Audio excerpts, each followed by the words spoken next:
O professor Rafael, ele é professor do campus, mas não professor do mestrado, também é o professor da especialização, e vai trazer para a gente aqui esse conhecimento que eu volto a dizer para todos nós. Tem pessoas que gostam disso, que têm facilidade de ver, né, associar e fazer uso de tecnologia para melhorar o produto educacional, mas não é uma habilidade que a gente precisa ter no mestrado. Então, professor Rafael, a palavra é sua. Quero agradecer muito a presença de todos vocês, de várias partes do Brasil. Fico muito emocionada e também feliz porque a gente está vendo que divulgar o conhecimento, fazer com que esse conhecimento passe por todas as esferas, está sendo um momento de grande importância. Então, professor Rafael, está gravando e a palavra é sua. Vamos fazer o seguinte, 1h30 você fala, mostra para a gente o que tem, e depois eu boto as pessoas que precisarem colocar perguntas, coloquem no chat, que a gente vai, então, conversando, tá bom? Obrigada, professor. Vou desligar a câmera, qualquer coisa, está aqui. Tá bom, bem. Primeiramente, boa tarde a todos, né? Eu queria agradecer muito esse convite, Martinha, agradecer a você, a Ludmila e ao campus pelo convite para poder palestrar um pouco sobre a minha área de formação e de atuação, e para falar um pouco também sobre essa área que eu considero muito importante, né, para a educação, que é o design, né. Eu sou professor, como a Martinha falou, né, eu sou professor do Instituto Federal, lá no campus Mesquita, né, eu não estou credenciado no ProfEPT, mas fico muito feliz em poder participar desse evento e também poder participar das atividades do mestrado. E eu elaborei uma palestra que tem em torno de uns 100 slides aqui. Mas por que tem isso tudo? Então, não vou passar os 100 slides, alguns eu vou passar muito batido. Eu pensei depois, por meio da nossa coordenação de pós-graduação, em disponibilizar essa apresentação para quem depois quiser, com calma, observar todas as referências que eu estou colocando aqui. Né? E também para a gente não perder muito tempo, porque são muitos vídeos que eu tenho aqui para passar para vocês, né? Eu vou falar só um pouquinho sobre a minha formação, né? Eu sou, como a Martinha falou, né? Eu sou graduado em design, e tenho também mestrado e doutorado em design. E nesse meio tempo eu me especializei muito na área de animação e vídeo. Animação, vídeo, fiz alguma coisa de programação, eu sou muito ligado ao design, à tecnologia, né? Eu tenho uma formação em animação de personagens pela Vancouver Film School, lá do Canadá, e a animação é uma área que me encanta muito desde que eu era muito jovem, e eu resolvi me especializar nela por conta disso, né? E é claro, a animação, assim como o design, ela está muito relacionada à produção educacional, né? Principalmente a partir do século passado e muito agora nesse século que nós estamos vivendo. Eu vou começar, então, a apresentação aqui, e aí, como a Martinha falou, né? Quem tiver qualquer dúvida, coloquem no chat. Depois a Marta vai selecionar, junto com a Ludmila, quais são as perguntas, né, que a gente vai conseguir tratar aqui. E aos professores aqui também, que são colegas lá do Campus Mesquita, se quiserem fazer alguma intervenção também, fiquem à vontade, porque talvez muito do que eu venha falar aqui já seja a prática do Campus Mesquita. Então, é sempre bom ressaltar, né? Eu fui transferido para o Campus Mesquita no meio da pandemia, então, infelizmente, eu não tive esse contato mais próximo com a produção física que é feita lá no campus. Eu conheço muito de uma ou outra visita que eu fiz ao campus e daquilo que eu vejo nas redes sociais e na internet. Mas é óbvio que o pessoal lá de Mesquita com certeza terá outras experiências para compartilhar aqui, caso queiram, podem intervir. Tá? Eu vou começar aqui minha apresentação, aí, Martinha, quando eu precisar também, eu vou te pedir para compartilhar aqui, para me permitir entrar via celular, para que eu possa compartilhar minha tela com um dos produtos que eu considero importante como produto educacional. Tá? Vamos lá. Tá bom, perfeito. Beleza. Vamos lá, então, começando o compartilhamento.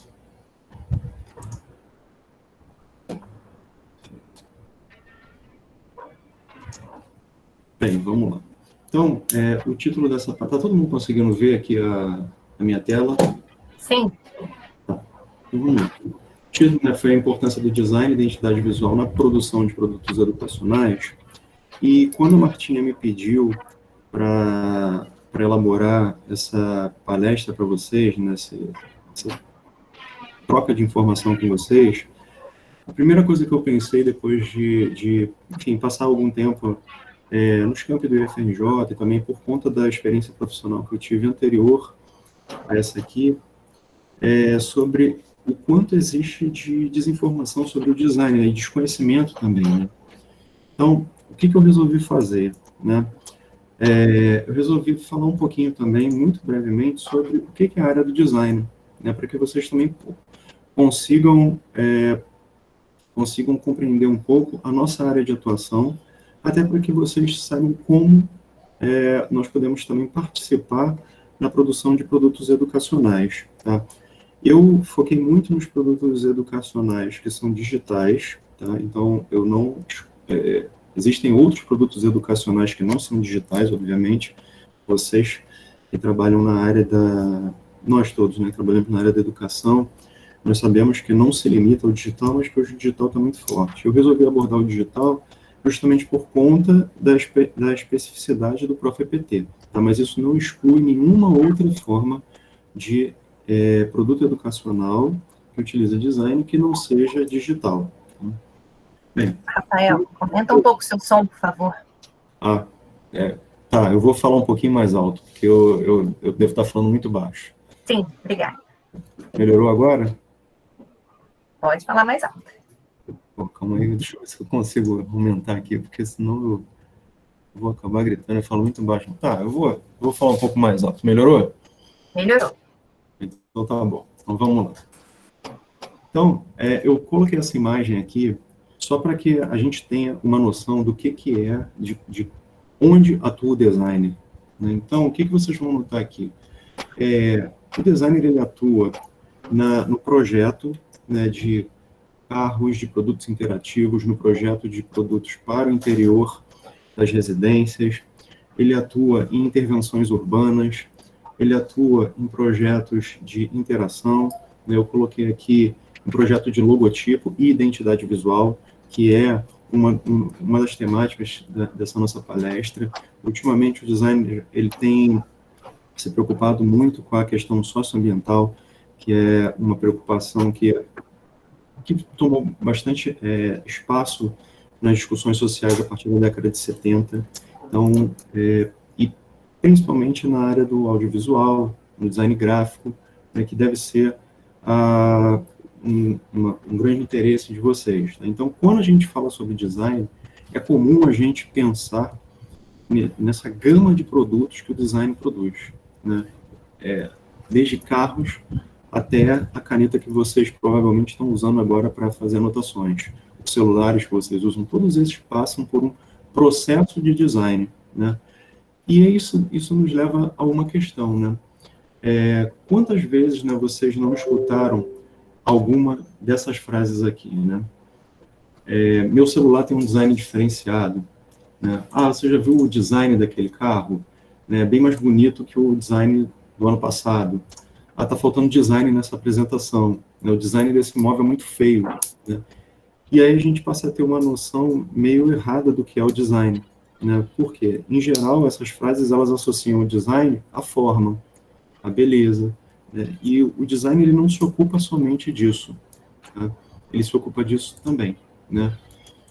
Então, e eu também venho apresentar isso, né? Então, eu trago algumas reflexões aqui de um filósofo do designer, que também foi designer, né, que é o Gibbon Zip, né? Então, o designer, ele enfoca o caráter operacional dos artefatos materiais e semióticos, né, interpretando sua função e funcionalidade, não em termos de eficiência física, como acontece nas engenharias, mas em termos de comportamento incorporado em uma dinâmica cultural e social. Ou seja, o designer, ele vai se preocupar com a função, com a funcionalidade dos produtos que ele cria, sejam quais forem esses produtos, mas ele está preocupado mais com essa dinâmica cultural e social. Claro, os outros aspectos vão interessar ao designer, né? Eles vão interessar sim, Não adianta o designer projetar uma cadeira sabendo que ela vai quebrar quando o usuário sentar. Mas é claro que ele não tem todo o conhecimento para fazer esse tipo de cálculo. Então, ele se associa a outras áreas do conhecimento para a elaboração desses produtos de acordo com as necessidades sociais. Tá? E essa segunda frase dele que eu acho fundamental, né? Que o design ele tem uma função imprescindível que consiste em integrar a ciência e a tecnologia na vida cotidiana de uma sociedade, com foco na interseção entre o usuário e o produto ou informação, né? Isso nos leva a diversos questionamentos, né? Como, por exemplo, como é que era a internet há 20, 30 anos atrás, né? Ela era uma plataforma basicamente textual, né? Onde não havia muita preocupação com a intervenção visual nela, né? É a partir do design que ela se torna mais ergonomicamente mais apropriada, mais adequada ao consumo da sociedade, e onde ela se populariza, né? E aí surge justamente essa questão. Na década de 90, o termo design ele vai explodir nas mídias. O design ele não surge no século XXI. Né? O design ele vai surgir junto com a Revolução Industrial. Né? No momento que você tem que embalar melhor um produto para que esse produto consiga chegar aos mercados, no momento em que você tem que pensar em como o usuário utiliza aquele produto de uma maneira que não vá machucá-lo, no momento que você tem que pensar a conservação desse produto durante o transporte, né? Mas na década de 90 esse termo explode, né? Tanto por conta de uma exploração midiática do termo, né, quanto uma associação do design com aquilo que é somente estético, somente supérfluo, né? O design ele passa a ser associado à venda. Tá? Não é que o design não se associa à venda, mas o objetivo do design não é somente vender. Tá? Muitas vezes o objetivo do design é informar, é trazer uma experiência melhor para esse usuário. Né? Então, onde vai atuar o design? Né? O designer ele vai atuar em diversas áreas. Então, eu coloquei aqui algumas que talvez sejam conhecidas por vocês. Né? Então, a gente atua muito, né, na área gráfica e editorial, na produção de livros, cartazes, outdoors, revistas, né, toda essa área. A gente atua na área de animação e motion graphics, animação mesmo de personagem, o bonequinho animado que vai realizar uma ação e que vai contar uma história, ou motion graphics, que são aberturas de séries, novelas, programas televisivos, séries de internet, abertura de filmes. Tá? Então, essas são áreas de atuação do designer. O branding, que é a elaboração da marca, né? O design de produto. Então, a gente pensa no design de produto. A gente atua na área de pesquisamos novos meios, novos métodos. Tá? Design de interação, aí no caso das interfaces, né? Interfaces digitais, aquelas que vocês utilizam no celular, interfaces dos games, interfaces de comunicação, tá? Ilustração, tipografia, ultimamente na área de tecnologias assistivas, na identidade visual, na fotografia, nos games, no desenho instrucional e muitas outras, né? Isso significa que um designer vai atuar em todas essas áreas? É muito provável que não, né? A mesma coisa que, mal comparando, né? É como se eu falasse que um engenheiro, por ele ter se formado em engenharia, ele consegue atuar em todas as áreas do conhecimento que engloba a engenharia. A gente sabe que não é assim, né? Existe um engenheiro que é ambiental, existe um engenheiro civil, existe um engenheiro mecânico, um engenheiro elétrico, e cada um se especializa em uma área. Nós, do design, também fazemos isso. Nós nos especializamos em algumas áreas na qual nós atuamos. Né? É muito comum você encontrar designers que atuam em mais de uma área pela formação que nós temos. Né? Bem, uma das áreas que a gente atua é o design e a educação. Tá? Então, como é que o designer ele trabalha em conjunto com a educação? Né? Ele, em geral, ele se integra, né, na área de educação, junto com um educador, um como educador, e ele procura as áreas do conhecimento que são exploradas pelas demais áreas, como a biologia, a química, a engenharia, a física, a matemática, né, e procura integrar esse conhecimento aos produtos que serão feitos. Ou seja, o designer ele vai participar do processo de elaboração do produto. Né. Então, Dentro desse processo, ele vai explorar soluções e que dentro dessas soluções, pode existir mais de uma solução para o mesmo problema, né? Esse trabalho, ele exige a ação de equipes que são multidisciplinares, né? O designer sozinho não faz nada, assim como acontece na área da educação também. Em geral, o educador, ele se associa a outros profissionais para gerar o conhecimento que ele vai transmitir, ou informar, ou compartilhar, né, ou até mesmo aprender com outros colegas, com outros profissionais, com seus estudantes, né? Bem, e esse processo criativo, né, ele acaba recebendo a denominação por muitas outras áreas de Design Thinking. Design Thinking é um termo que foi criado, um termo que eu considero hoje mais um termo de marketing do que efetivamente, que é o processo através do qual o designer gera produtos. E através desse processo se geram inovações, se geram novidades, né? O nosso foco é sempre dado pela experiência do usuário. Quando a gente compara o design com outras áreas do conhecimento, como, por exemplo, as engenharias, como, por exemplo, a programação, nós percebemos que o design está sempre focado naquele usuário que vai ser o utilizador, né, do sistema. Então, se você for pensar numa engenharia, por exemplo, quando o engenheiro está projetando um motor, ele está projetando um motor para que ele seja o mais eficiente e mais potente possível, sem se preocupar com o usuário daquele produto que ele está gerando. O designer e o pedagogo também, né, o professor, ele está pensando no usuário. Ele vai tentar encaixar aquele motor dentro de um objeto, né, e que esse objeto, que o usuário desse objeto tenha a melhor experiência possível.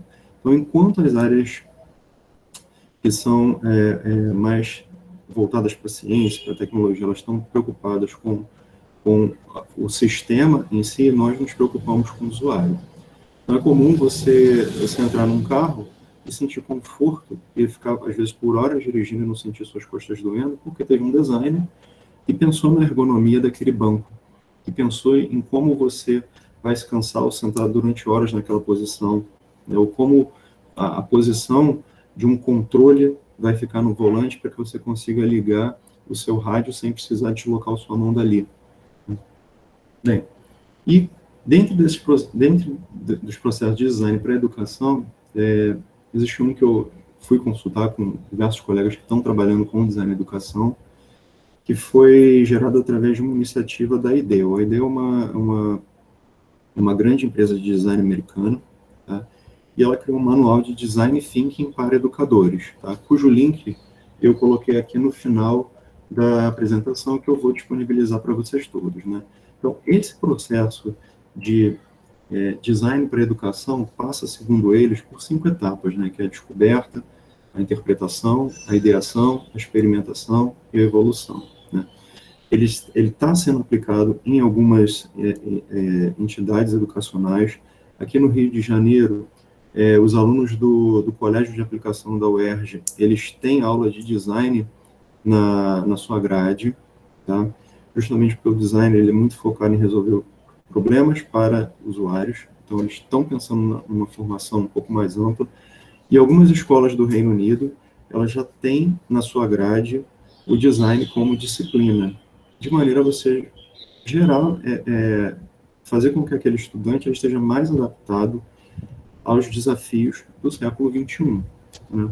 Então, nesse processo, né, esse processo em que o designer ele trabalha em conjunto com a educação, o nosso primeiro foco é identificar problemas. Todo mundo aqui trabalha numa instituição educacional, né? Então, numa instituição educacional, a gente sabe que os nossos estudantes eles enfrentam diversos desafios. A gente sabe que eles têm diversos problemas para resolver, isso em todos os níveis de educação. Então, o design ele entra ali como uma forma de nós repensarmos esses problemas e procurarmos solução junto com o usuário daquele sistema, né? Então, uma das primeiras etapas é a descoberta, né, em que você entende qual o desafio em que você precisa resolver, né? A interpretação desses problemas que foram identificados nessa etapa, a ideação, a geração de ideias para que se possam solucionar esses problemas, a experimentação e a evolução. Esse processo, né, é um processo que, e acredito que muitos de vocês já tenham visto esse tipo de interação com design, que a gente utiliza muito post-it, a gente faz brainstorm, né? Por que a gente faz isso? Esses processos, eles funcionam de maneira que nós consigamos gerar o maior número de ideias sem termos limitações ou bloqueios na geração dessas ideias, para que depois a gente possa selecionar as melhores dessas ideias. E a participação do usuário é fundamental nesse processo, porque através da participação do usuário você conhece a dor do usuário, onde que existe o problema dele e onde que você vai poder estar atuando para solucionar esse problema. Dentro desse processo, é importante sempre o quê? Manter o foco. É importante notar que quando você vai gerar um produto educacional ou uma nova atividade educacional, você não vai conseguir abordar todos os problemas de uma vez só. Você vai resolvendo problema a problema.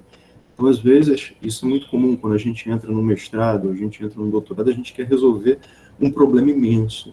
E aí, conforme o processo de aprendizado ele vai acontecendo, a gente começa a perceber que não dá para resolver problemas gigantes em um período muito curto de tempo. Então, a gente começa a focar. O trabalho do design é a mesma coisa. A gente primeiro amplia, e faz o que a pesquisa também faz, né? Nós ampliamos, descobrimos onde é que está o problema, seja ele educacional, seja não sei o que, a gente, seja problemas de relacionamento, muitas vezes de comunicação, que acontecem dentro das instituições de ensino, e nós atuamos para trabalhar nisso, né? Alguns desses exemplos que eu estou mostrando aqui para vocês foram problemas de comunicação que foram identificados nessas escolas, e a partir de visitas a outras instituições, se adotaram práticas que puderam ser aplicadas, como, por exemplo, uma escola percebeu que tinha um problema de comunicação e problema de atendimento aos seus estudantes. Ela foi numa loja da Apple Store e viu como os profissionais de lá viram como é que eles atendiam os seus clientes e passaram a utilizar algumas daquelas práticas que eles viram lá no atendimento aos seus clientes, aos seus estudantes, né? Então, a gente consegue aproveitar práticas e adaptá-las para outras realidades através desse processo. Mas esse processo só acontece quando? Quando nós paramos para identificar um problema. E muitas vezes, por que a participação do usuário é importante? Porque muitas vezes, dentro da sala de aula, a gente tem uma visão do problema que não é a visão do usuário, é a visão do professor. Às vezes, quantas vezes a gente já nos pegou perguntando, mas o meu aluno ele tem um problema grave de comunicação.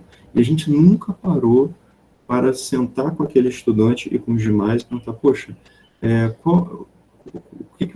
como você se sente quando você tem que se expressar? Existe alguma maneira em que você se expressa bem? Existe alguma forma de fazer isso? Existe alguma atividade? Né? Então, essa preocupação que o designer tem, de trazer o usuário para as suas discussões. E aí, a gente pode levantar isso para tudo, né?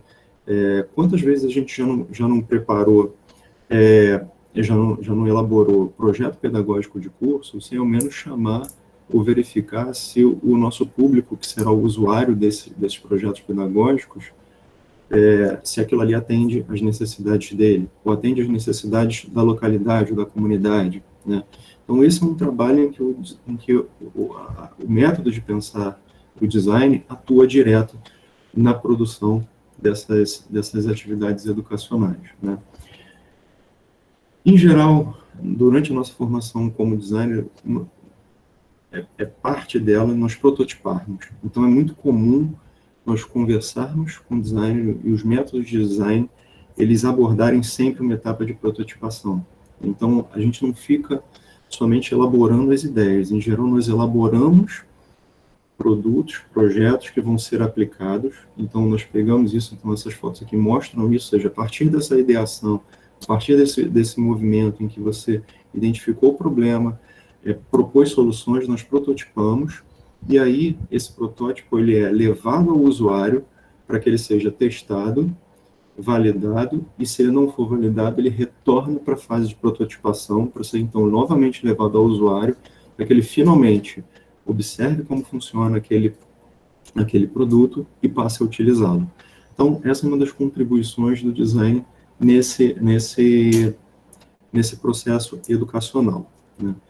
Bem, aí vamos falar um pouco sobre o design em si, né? Antes de entrar na identidade visual, que é o tema dessa palestra, a gente prepara a identidade visual, ela já é a parte mais avançada do processo, né? Antes de passar para a identidade visual, a gente precisa compreender outras coisas, né?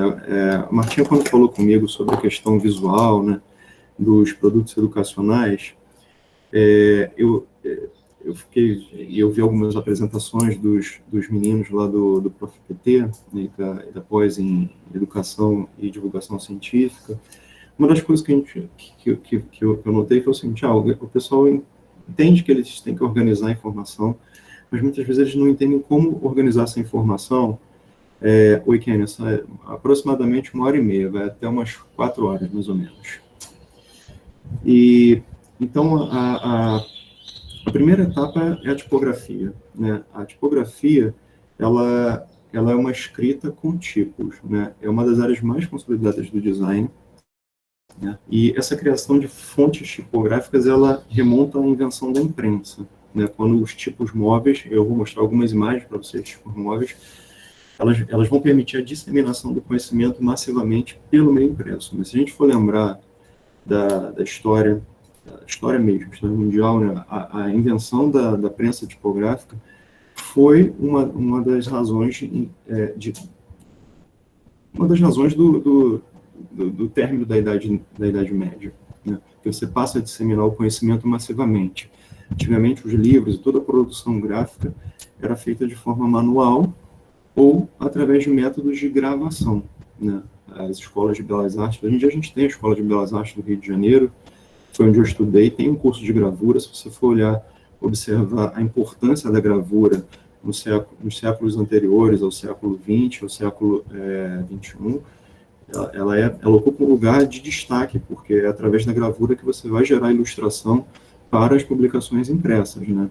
Hoje em dia é um curso pouco procurado, mas ele teve a sua importância nos métodos de impressão. Então, mas é um método muito artesanal, né, que não te permite gerar produtos para a grande massa, né?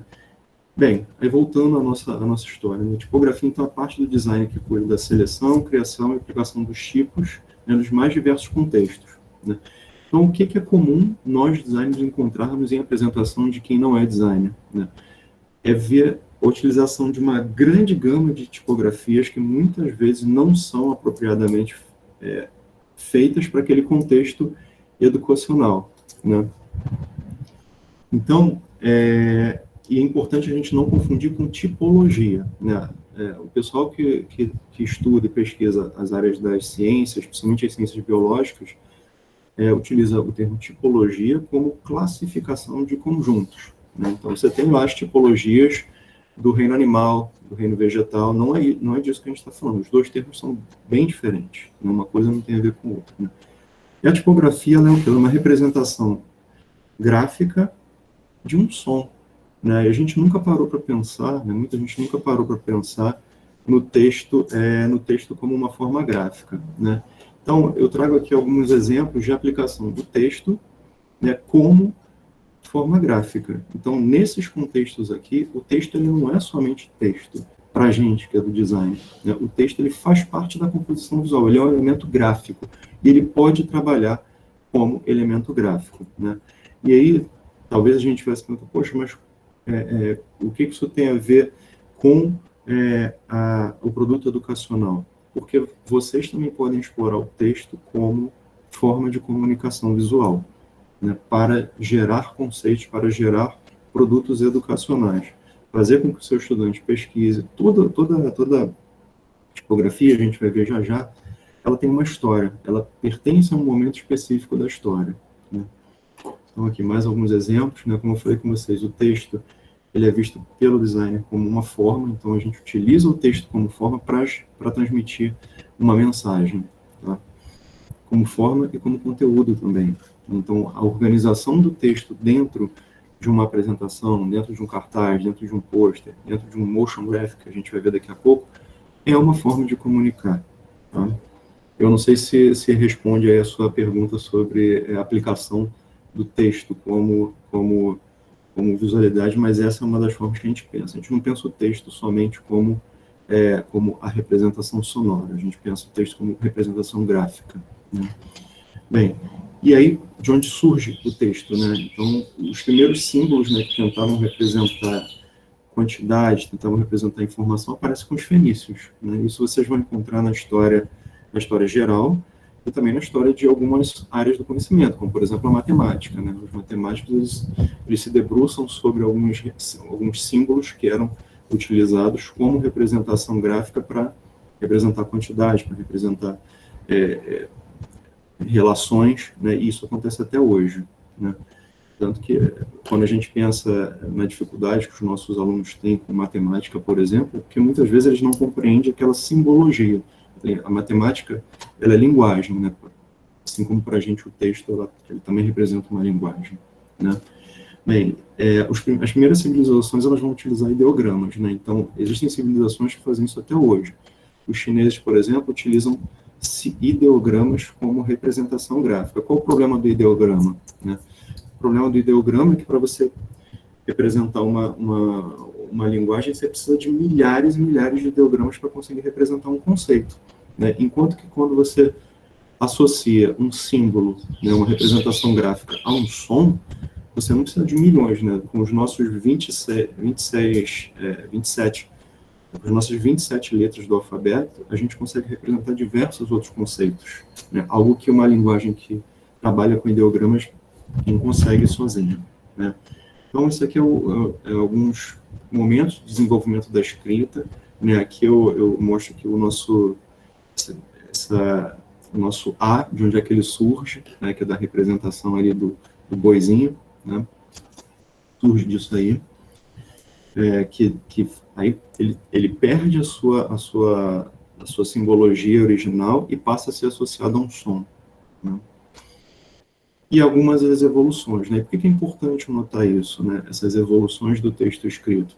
Porque quando a gente vai falar sobre e utilizar texto dentro do produto educacional, dentro de apresentações, dentro de representações gráficas que a gente utiliza para nos comunicarmos com o nosso público, a gente utiliza o texto de acordo com a mensagem que a gente está querendo passar e o público que eu estou querendo atingir, né? Então, por exemplo, se eu vou fazer um texto que é acadêmico, eu não vou utilizar, por exemplo, uma fonte Comic Sans, que é uma fonte utilizada para quadrinhos, a não ser que o meu texto acadêmico esteja falando especificamente desse tipo de representação, né? Então, você observa aqui, você tem aqui por exemplo, a Times New Roman, que vocês usam muito hoje em dia, né, nas apresentações de vocês. Onde é que ela vem? Ela vem daquelas fontes, daquelas tipografias que eram utilizadas lá na coluna de Trajano, né, lá em Roma, e que tem esse formato. Por quê? Porque ela foi criada para que, quando o inverno nos países europeus costuma ser bem rigoroso, quando a água entra nos locais onde a letra é esculpida, ela se congela e ela expande. Quando ela expande, ela arrebenta a pedra, né? Então, o que acontecia, né?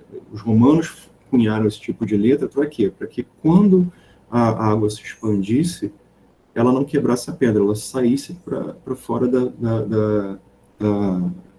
do mármore, onde ela tinha sido, onde a letra tinha sido esculpida, né?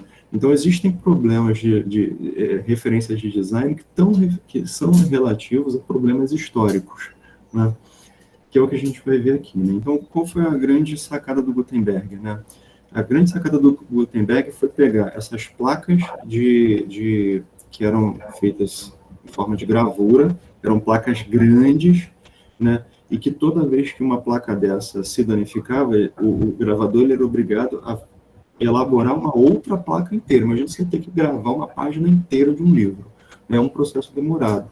Então, o Gutenberg, ele pega aquele fragmento, que é a letra, e ele separa ela no que a gente chama de tipo, né, que são esses tipos que vocês estão vendo aí, né, que tem relação com o que a gente vê até hoje, né? Por exemplo, o tipo de caixa alta, e vocês vão notar na foto que está aí no meio, é esse tipo que fica, eram os tipos que ficavam nas caixas mais altas da caixa de tipos, tá? E os tipos que são os minúsculos eram aqueles que ficavam nas caixas mais baixas dessa caixa de tipos. Então, por isso, daí vem os termos caixa alta e caixa baixa. E tudo aquilo que vocês pensam de espaço entre as linhas, pular tantas linhas para fazer um parágrafo, isso era o que se fazia manualmente. Eles juntavam os tipos, um do lado do outro, e depois passavam na prensa para gerar uma página, né? Então, isso acelerou muito o processo de produção. Por quê? Quando um tipo desse se estragava, o tipógrafo ele chegava lá e substituía somente aquele tipo, né? E os primeiros tipos, tá aqui, ó, a prensa do Gutenberg esquematizada, né, com os tipos ali dentro da caixa, né? E as primeiras páginas eram essas aqui, que eram utilizadas por aquele tipo de letra que existia na Alemanha, né, que a gente chama de estilo gótico, né, que eram colocados um ao lado do outro e feitos para pressionar o livro. O livro também tem uma história super interessante, né? As margens dele existem por uma razão. A gente tem a capa dele, a contracapa, todos esses produtos que são produtos de evolução do livro, eles têm uma razão de existir que, infelizmente, a gente não vai ter tempo para abordar aqui, tá? Mas que depois, num segundo momento, a gente pode conversar sobre isso, né? Então, a tipografia ela é importante por conta disso. E os tipos, eles foram evoluindo conforme também a história foi evoluindo e a tecnologia foi evoluindo, né? Então, a Associação Tipográfica Internacional fez uma subdivisão da tipografia que existia até aquela época, né? Então, a gente tem aqui os romanos, que são oriundos daquela época histórica, e que, é claro, eles são... existem releituras deles feitas por fontes digitais, os lineares, que são esses tipos que não tem a serifa. A serifa é aquele tracinho que às vezes fica embaixo do i, né, ou então às vezes fica na base de algumas letras.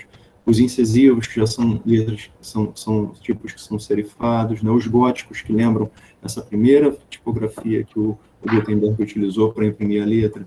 Os manuscritos, né, que são letras que simulam uma tipografia que é manuscrita. Os manuais, que simulam uma manualidade, mas que não simulam a utilização de uma pena, né, que era a forma como se escrevia antigamente.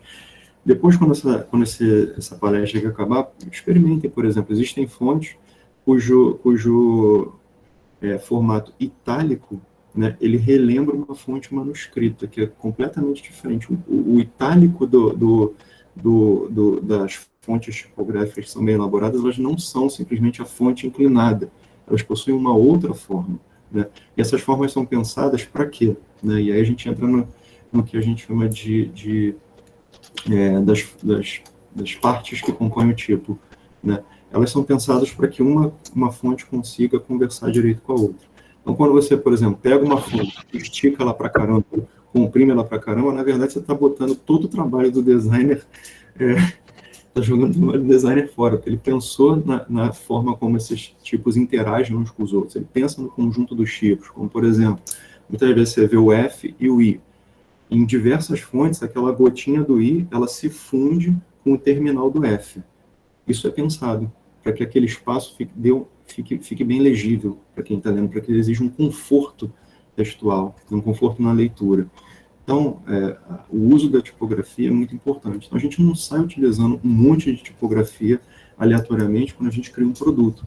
A gente utiliza uma tipografia específica para aquele tipo de produto que a gente está elaborando, tá?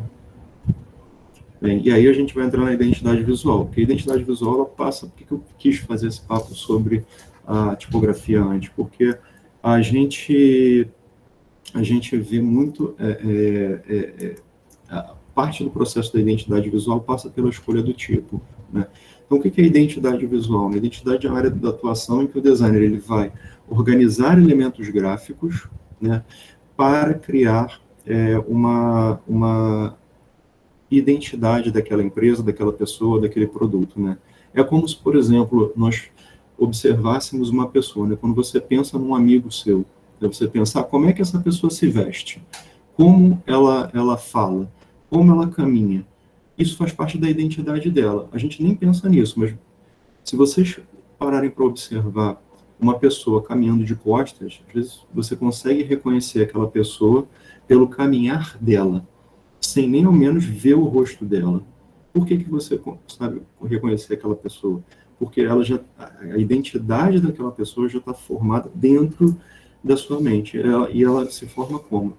Quando a gente passa a trabalhar alguns elementos. Então, como é que funciona a identidade visual, né? A identidade visual ela começa através da criação de um conceito, né? A partir desse conceito, a gente vai tentar associar alguns elementos gráficos e gerar símbolos que representem esses conceitos. Então, nesse exemplo que eu estou mostrando aqui para vocês, a gente vê a identidade visual de uma empresa. Quando você observa você recebe um produto gráfico dessa empresa, você consegue compreender que ela faz parte dessa empresa, não só porque você está vendo o logotipo, mas porque tem toda uma organização de fonte, de cores, uma grade que estrutura essa identidade que vai te levar a associar isso à empresa ou ao produto. Exatamente, Jaqueline, faz parte da comunicação não verbal, né? Então, eu trouxe aqui alguns exemplos de logotipos, que muitas vezes a gente acha que o logotipo é só desenhado. Não, o desenho faz parte dele, mas existe também um pensamento de racionalização em cima desses logotipos. Todos são assim? Não. Nem toda forma de criar logotipo é assim, tá? Alguns são, outros não, tá? Então, a identidade visual, o logotipo vai fazer parte, é uma das primeiras etapas, né, de você gerar uma imagem gráfica de um produto, né? Mas não é a única, né? Então, quando a gente pensa na geração de uma identidade visual, a gente pensa também nisso aqui, né? Quando o designer trabalha, quando o educador ele trabalha, ele pensa o quê?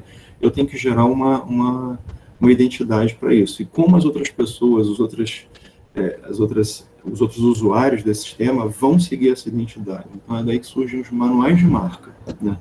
Eu vou apresentar aqui uma outra, deixa eu parar essa apresentação, eu vou compartilhar com vocês alguns manuais de marca. Aqui, deixa eu pegar aqui a janela, pronto.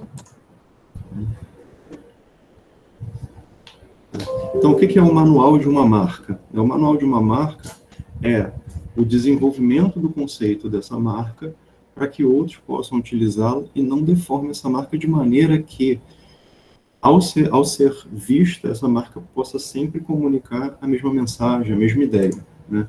Então, por exemplo, eu tenho aqui essa aqui, que eu vou pegar um brasileiro, né, que é esse grupo Focobras, né, vocês devem estar vendo aqui. Deixa eu... Está meio lento, mas já a gente vai passando. Pronto, tá? Então, aqui, ó. Então, o que eles fazem com isso, né? Eles mostram o conceito, né? E observem que o conceito que é desenvolvido, ele geralmente passa pela utilização de ideias que são abstratas, e a partir dessas ideias abstratas, eles vão desenvolver, aí vocês vão ver aqui, ó, simpatia, praticidade. Essas são ideias que não são palpáveis, né? O trabalho do designer, então, é transformar ideias que não são palpáveis em um símbolo, né, em uma identidade, tá? Simpatia, tecnologia, nada disso é palpável, né? São conceitos, né? Então, é escolhido um logotipo, né? O que é o logotipo, né? O logo é a parte gráfica e o tipo é a tipografia, né? Então, está aqui, ó, a utilização, né? Tem todo um desenvolvimento em cima disso, mas, e as aplicações, né? A Júlia perguntou aí, né, como é que a gente escolhe a melhor fonte? Vai depender daquele estudo social histórico que eu estava mostrando ali para vocês, tá? Existem publicações sobre tipografia que, infelizmente, eu não vou conseguir adentrar aqui nessa palestra, porque só o estudo sobre tipografia na área do design para a gente, na graduação, um semestre inteiro. Então, estou dando uma passada muito rápida dentro desses assuntos, mas depois, se você quiser, eu estou colocando as referências nessa apresentação para todos vocês, tá? Então, a gente tem aqui a aplicação da marca, como ela deve ser aplicada em outros contextos, tá? Quais são as cores que são utilizadas para a marca, tá? Como é que ela deve ser utilizada com fundo, sem fundo, o tamanho dela, quanto deve ser dado de espaçamento entre ela e tudo que está ao redor dela, como ela se comporta num grid, né? Como ela é utilizada com degradê, né? E, claro, o que não deve ser feito com uma marca, tá? As fontes que ela utiliza, tá? Eles vão passar para outros, né? Isso vai acontecer, como eu falei, né, com diversas marcas. Isso aqui, por exemplo, é de um canal, Animal Planet, né? Essa aqui é a parte visual dele, não, a parte visual que não é de vídeo, né? A parte visual impressa. Então, eles fizeram um manual para utilizar o logotipo e toda a identidade visual com a parte impressa deles, tá? Um conjunto impresso. Então, quando você observa, existem vários tipos de aplicação, mas você consegue reconhecer aquela marca em todos os lugares, né? Exemplos impressos, como utilizar texto, como não utilizar texto, né? E que vai se referir ao que a gente estava falando. A própria Fender, né, que é a marca de guitarra, tem o modo de utilização do logotipo deles, né? Quantos espaços utiliza, qual cor se utiliza, qual é a cor correta, tá? O que não deve ser utilizado. Então, é assim que a gente faz com que a identidade visual ela consiga ser apreendida dentro de diversos universos, né? Então, cadê? Buffalo Wings, né? Como é utilizado,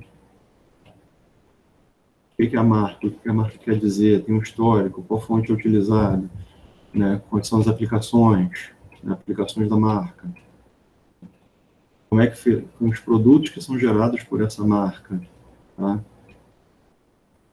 Então, existe todo um estudo que é feito em cima disso. Vocês vão notar também que não são, dependendo da empresa, não são muitas cores que são utilizadas, né? Vocês vão notar que existe um número limitado de cores, né? E é como a gente faz com que tudo isso converse. É como essa apresentação que eu estou mostrando para vocês. Eu escolhi uma fonte para os títulos, escolhi uma fonte para o texto, e eu vou utilizar ela até o final, para manter a identidade visual da minha apresentação.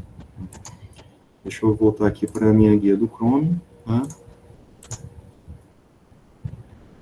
Bem, outra característica, né, da identidade visual também são os grids, né? Às vezes a gente acredita que as informações elas são simplesmente colocadas aleatoriamente nas páginas e, na verdade, não são.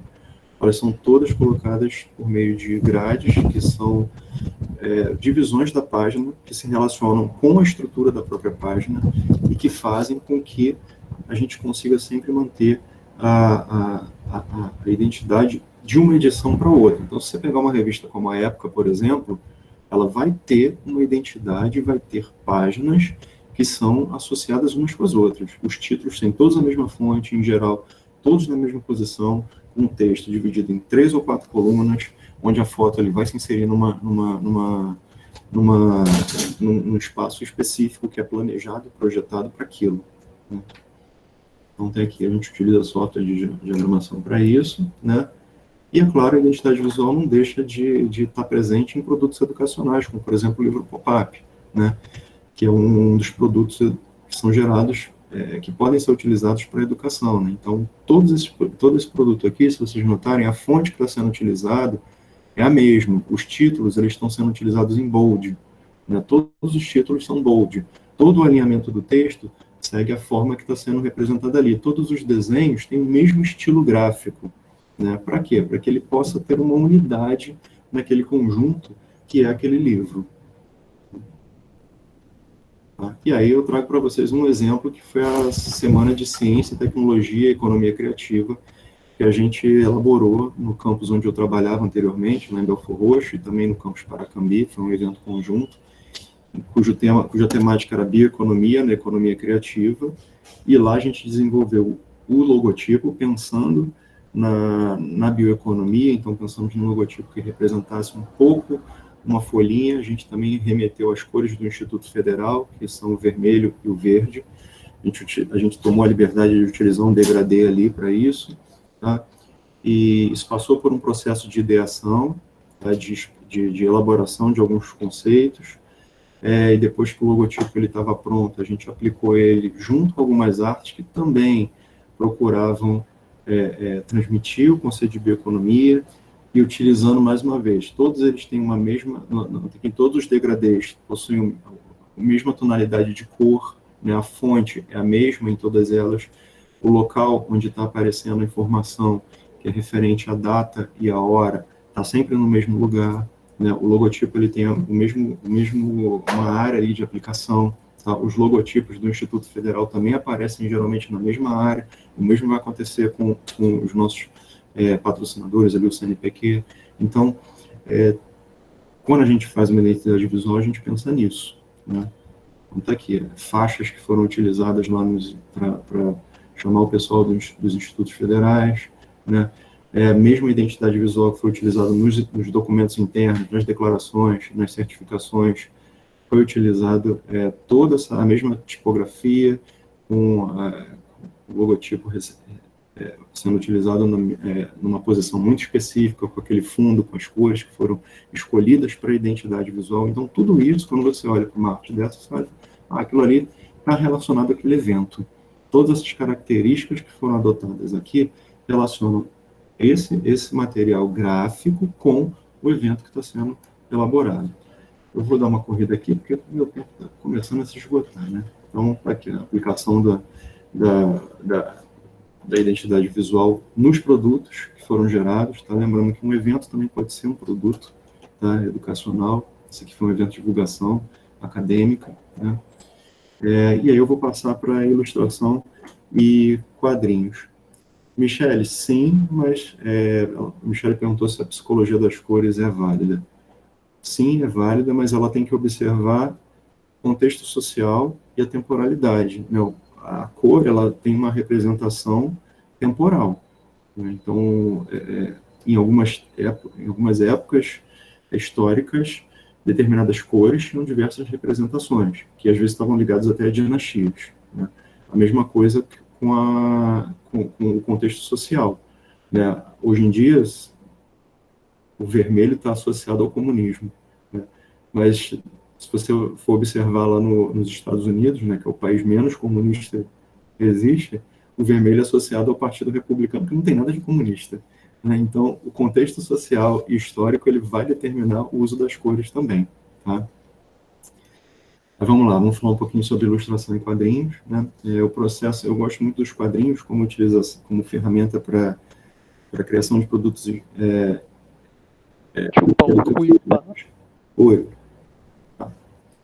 Como utilização, porque ele é uma forma fácil e barata e que pode ser feito em diversas escolas do ensino básico, desde o ensino básico até o nível superior. Eu trouxe alguns exemplos aqui para Christian, a questão das cores com as emoções.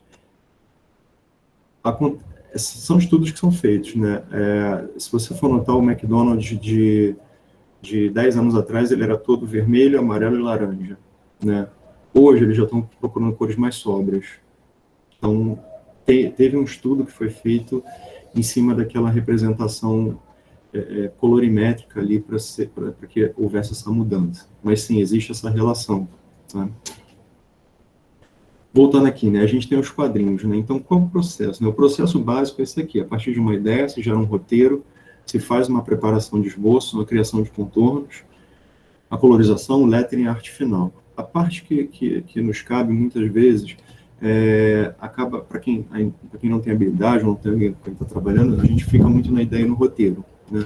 Então, esse aqui é um artista que eu gosto muito, que é o Mike Deodato Jr., ele trabalha hoje para DC ou para Marvel, não me engano, e ele mostra o processo dele no Instagram dele. Tá? Então, como é que é o processo dele? Ele pensa a página, ele faz o layout da página, um esboço, depois ele se posiciona naquelas posições, ele utiliza a foto dele mesmo como referência para o quadrinho que ele está fazendo. Ele mostra esse processo na página dele, e é um processo que a maior parte dos quadrinistas segue e que segue. Por que eu falo da importância dos quadrinhos? Porque os quadrinhos, eles são uma maneira de você explorar de maneira rápida para um público amplo os conceitos que você quer passar. E existem muitas instituições educacionais que estão utilizando quadrinhos como ferramenta de comunicação para tanto para divulgação científica como para elaboração de produtos educacionais. Então, isso aqui, por exemplo, são quadrinhos feitos para o universo maker, que podem ser utilizados nas escolas, e aí ele mostra todo o processo de elaboração desse puxador de dedo aí, né, desse extensor de dedo, através de como se fazer isso com canudo.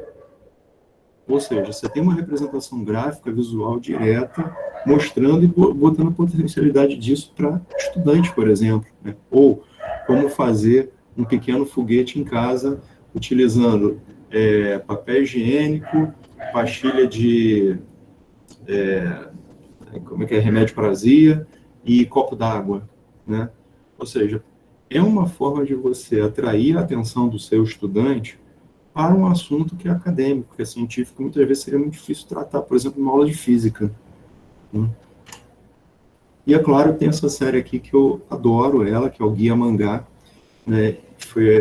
Os japoneses, eles têm muito essa tradição de utilizar o mangá como ferramenta de contar a sua história e de passar conhecimento. Então, esse aqui é uma editora do Brasil, ela traduziu esses guia mangá, e nesse guia mangá eles apresentam diversas técnicas e conceitos relacionados à ciência, física, etc. Então, tem o guia mangá de cálculo, né? Você tem ali você abre esse guia mangá, eu particularmente comprei alguns desses, porque eu achei a ideia muito bacana. Você tem ali o mangazinho, ele não se aprofunda, obviamente, mas ele mostra ali como funciona o cálculo diferencial integral, mostra como é que funcionam números complexos, de uma maneira didática, uma maneira fácil, uma maneira que é tranquila para o seu estudante aprender. E onde é que a gente pode atuar nisso? A gente pode atuar tanto na elaboração desses produtos, como na proposição de elaboração desses produtos aos nossos estudantes. Você utilizar a curiosidade do estudante para elaborar, você tem um assunto que você quer tratar numa sala de aula, peça para eles fazerem um quadrinho. Eles vão ter que fazer uma pesquisa, vão ter que elaborar esse quadrinho, vão ter que fazer aquele quadrinho, para que eles possam apresentar o conceito, apresentar a história, a ideia, né? Esse aqui é o Spectra, que é um quadrinho feito pela Physics Central, que mostra conceitos de física através da Spectra, que é essa heroína, né? E eles são tão bem sucedidos nisso que eles foram chamados para Comic Con, tá? Então, eles foram lá mostrar o quadrinho deles num dos grandes eventos quadrinhos do mundo, né? Bem, e aí a gente tem infografia e visualização da informação, tá? Eu estou passando rápido, mas no final da palestra, se vocês quiserem, a gente conversa, entendeu? A gente troca mais ideias, tá? Então, o que é infografia, né? Infografia é a união de informação e gráfico, tá? É uma junção de texto com informação gráfica, né? Então, na infografia, geralmente como a gente trabalha, né? A gente trabalha ou com infográfico estático, que é geralmente um infográfico impresso ou a imagem, ou infográfico dinâmico, que a gente vê, por exemplo, em televisão. Quando você liga o telejornal e tem um gráfico lá mostrando como funciona, e aí vou trazer para o nosso contexto atual, né, como o coronavírus ele invade uma célula. Aquilo ali é um infográfico em vídeo, tá? Um infográfico animado, que é uma informação gráfica, né, não é animação de personagens, mas é uma informação gráfica que trabalha em conjunto com o texto, ou no caso do infográfico animado, com o áudio, né? Então, quais são os objetivos, né? Primeiro, tornar uma informação que é mais compreensível, acelerar o tempo de apreensão de uma ideia e evidenciar aspectos de uma informação que não seriam compreendidos por meio textual.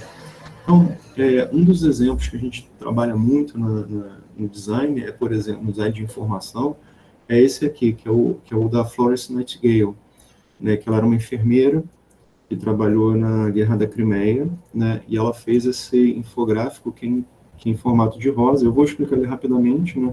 Aqui na direita, ela mostra a quantidade de mortos, né? E as causas dessas mortalidades, né? As grandes guerras, né? Até a Segunda Guerra Mundial, a Primeira Guerra Mundial, a Segunda um pouco menos, né? Porque já tinham sido a química e a biologia já tinham descobertos alguns compostos farmacológicos para curar os soldados, mas grande parte dos soldados nos campos de batalha não morriam por conta de ferimentos ou por conta da própria batalha. Eles morriam por conta das condições sanitárias dos campos de batalha, dos locais onde eles estavam. Então, o que a Florence Nightingale ela vai fazer? Ela pega esse gráfico da direita e mostra, em vermelho, aqui no centro, são as mortes causadas por ferimentos dos soldados. Em preto, são as mortes causadas por outras razões. Vocês vão ver ali uma coluna preta, né? Em azul são as mortes causadas por doenças. Ou seja, o que ela está relacionando aqui? Olha, gente, vocês estão mandando gente para o campo de batalha para morrer, as pessoas não estão morrendo na batalha, elas estão morrendo por doenças. Então, no segundo gráfico, que está aqui à esquerda da tela, ela mostra o quanto essas mortalidades foram reduzidas depois que foi enviada uma comissão sanitária para o campo de batalha lá na Guerra da Crimeia.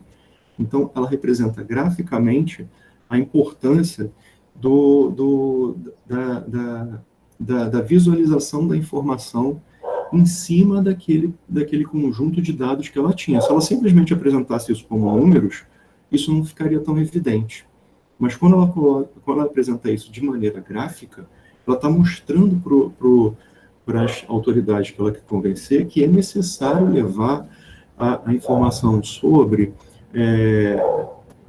cuidados com saúde, com higiene, etc., para dentro daquele ambiente específico. Né? E aí a gente vai ter um segundo caso, que é o caso de cólera em Londres. Né? Londres houve um momento no século XIX que havia muitos casos de cólera.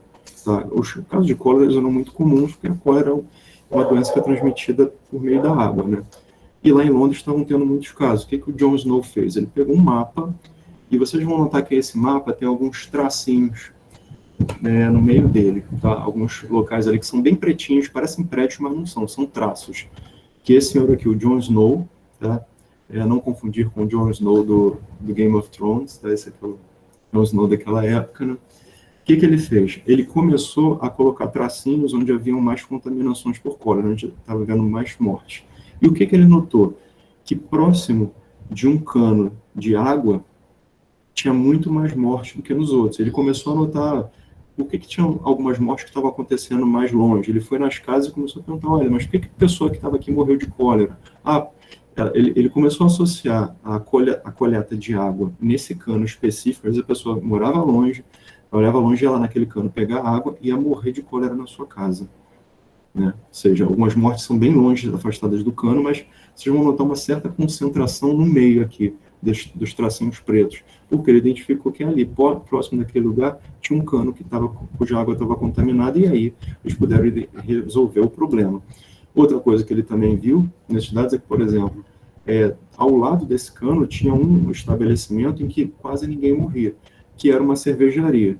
A galera, ao invés de tomar água, tomava produtos destilados, né? Então, a destilação acabava purificando aquela água, né? Eles não tinham o mesmo problema que o pessoal que tomava água pura. Então, a visualização da informação fez com que ele pudesse chegar a uma conclusão que talvez, se fosse simplesmente apresentado pelo número de mortes, número gráfico de mortes, a gente não teria essa relação direta. Sim, pode ser uma relação entre design e cognição, sim. Mas é isso, a representação gráfica, ela te auxilia a observar isso. Tá? Então, e isso veio sendo muito mais elaborado nos anos que se seguiram. Hoje em dia, com os recursos gráficos que a gente consegue fazer reproduções como essa aqui, que é o que chamam de carbon footprint, né? Que é o quanto cada país contribui para a emissão de carbono na atmosfera. Então, em inglês, isso se chama, que a gente chama de aquecimento global, eles falam que é a pegada, esse carbon footprint, né, que é o quanto cada país emite de carbono. E aí o footprint é pegada, em inglês, então eles fizeram uma pegada onde foi colocado aqui quais são os países que mais emitem carbono. Tá? Então, tá ali, ó, nessa pegadinha, você consegue colocar a informação visual, e uma informação que quantitativamente seria muito mais desinteressante e talvez não fosse tão evidente. E eles separam por cores os continentes, né, as áreas do mundo. Então, por exemplo, aqui na América do Sul, a gente vê que o Brasil é um dos maiores emissores de carbono. Lá na Ásia, a gente vê que tem ali a China, a Rússia, né, que também faz parte da Europa, e a Alemanha também, a China, que ocupa quase o mesmo lugar que os Estados Unidos, o Japão, que é um país minúsculo, olha o tamanho dele em relação aos demais. Então, todas essas relações que seriam muito difíceis de serem observadas numericamente, ou por forma de tabelas, são mais facilmente, mais interessantes de serem observadas quando colocadas, representadas de maneira gráfica. Né? relação de comércio entre os países, aqui é a importação e exportação do Reino Unido para outros países. Então, visualmente, você percebe quais são os países que mais comercializam com o Reino Unido, quais os que menos comercializam com o Reino Unido. Né? E aí a gente tem gráficos como esse aqui, que mostram, por exemplo, se vocês não estiverem conseguindo ver o gráfico, eu dei o play aqui na animação, que mostra o crescimento das empresas de tecnologia com o passar do tempo. Né? São informações que, se fossem simplesmente estáticas, talvez não fossem tão interessantes, ou talvez fossem muito difíceis de serem visualizadas. E o infográfico ele tem essa característica de tornar a informação mais interessante. Imagina você apresentando informações sobre, por exemplo, aqui o elefante para uma turma. Muito mais interessante mostrar com essa riqueza visual gráfica do que simplesmente chegar e trazer uma informação textual, né? Que muitas vezes o texto ele tem uma função de aprofundar, né? A imagem aqui ela tem uma função de ampliar o acesso àquele conhecimento, tá? Bem, vamos lá, passar mais um pouquinho. Tá? Aqui um infográfico mostrando o Titanic, né? Algumas informações que são importantes, eu vou passar um pouquinho mais rápido. Tá? Aqui a infografia aplicada diretamente ao museu, isso aqui é lá do Deutsche Museum, que a gente tem aqui do lado a representação em maquete dos primeiros navios e ao lado como é que era feito o trançado deles, tá? E aqui uma representação sobre instrumentos utilizados, aparelhos utilizados para voar, também lá do Deutsche Museum. Você tem ali a representação gráfica, tem a maquete dele, e ao lado eles resolveram fazer uma ilustração, tem até a criancinha ali, com o homenzinho por perto, mostrando o tamanho real de um balão desses, tá? E aí, para a educação, né, o que a gente encontra? Né? A gente encontra infográficos, como por exemplo esse aqui, que mostra a evolução gráfica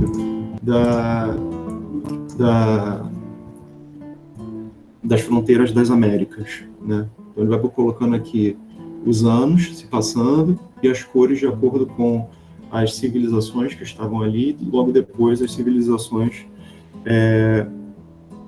que são utilizadas. Ferramentas que a gente utiliza, né? Eu utilizo muito a suíte da Adobe, utilizo algumas ferramentas que são pagas e outras que são abertas. Né? Para educadores, os softwares da Autodesk, por exemplo, eles estão abertos e disponíveis para todo mundo. É só você fazer um cadastro lá e você você pode utilizar os produtos dele. Em termos de produtos que são open source, a gente tem o GIMP, a gente utiliza as ferramentas do próprio Google, né, que hoje em dia é aberto e gratuito para todos vocês, né? A gente pode utilizar... Tem muitas ferramentas que são fechadas, né? Aberto tem o GIMP e para animação a gente utiliza Photoshop, utiliza o After Effects. Nenhum software de infográfico você pode usar o próprio Photoshop, tá? Isso mesmo. O William colocou alguns aí que são softwares abertos, tá? Então, vamos lá. Então, tá aqui, ó, uma representação gráfica de um conceito que talvez historicamente fosse muito difícil de mostrar, mas mostra a evolução, mostra como esses países se formaram. Existe algum momento aqui que eles vão apresentar aqui as guerras cisplatinas, que vão gerar todos os países aqui da América do Sul, né, as divisões deles, né? Então, são maneiras de representar, fazer representações de conhecimentos muito mais tranquilo que simplesmente você pegar e fazer um texto, né? Eu não desmereço o texto com isso, não. Eu ressalto muito a importância do texto, porque eu acho importante também a gente incentivar a leitura. Mas existem outras formas de transmissão do conhecimento, né? Como, por exemplo, essa aqui que vocês provavelmente conhecem, que é o RSA Animate, né? Que, na verdade, ele não é tanta animação, é um ilustrador que vai desenhando as partes de um texto que é elaborado por um pesquisador, um cientista, e ele vai botando a mãozinha dele ali, com essa ilustração ele vai apresentando alguns conceitos, tá? Então, ao final, você tem ali o caminho, toda a ilustração feita pelo ilustrador e os conceitos que são apresentados. Esse aqui se chama RSA Animate. Tá? É uma organização que faz isso aqui, tá? Eles têm vários, né? Eles vão desenhando ali, e claro, uma coisa é você ver uma palestra, a outra é você ver uma mãozinha desenhando aquele conceito que a gente pensou. Na elaboração disso aqui, existe um pensamento, né? Você não vai simplesmente sair desenhando. Você faz uma preparação visual, gráfica, antes de começar a desenhar tudo nessas posições, mas traz uma exatamente, tem o lúdico, a imagem, o conteúdo, né? Isso mesmo. Vou passar aqui também. E aí a gente chega na animação. Eu vou correr um pouquinho, né?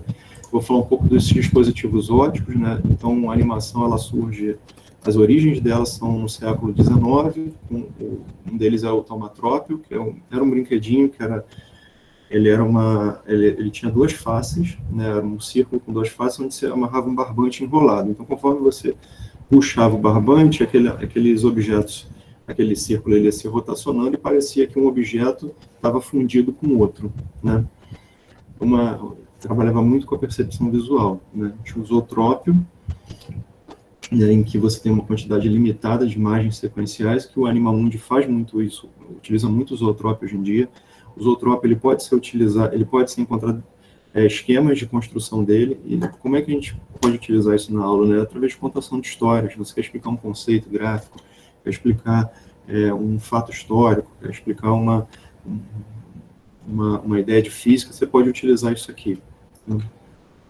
A lanterna mágica, que ela começou sendo utilizada como um instrumento de entretenimento, foi um dos primeiros sistemas de projeção do mundo, criado pelo Christian Huygens, e ela foi utilizada primeiro como instrumento de entretenimento e depois a educação se utilizou dela para transmitir conceitos, né? Então, aqui a gente tem alguns vídeos de como funcionava a lanterna mágica. Então, ela juntava ilustração com o movimento. Então, muitas dessas lanternas tem um método de produção então, muitas dessas imagens, elas eram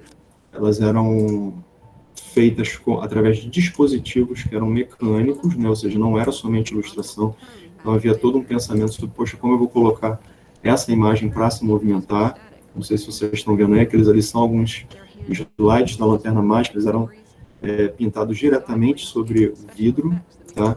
E alguns desses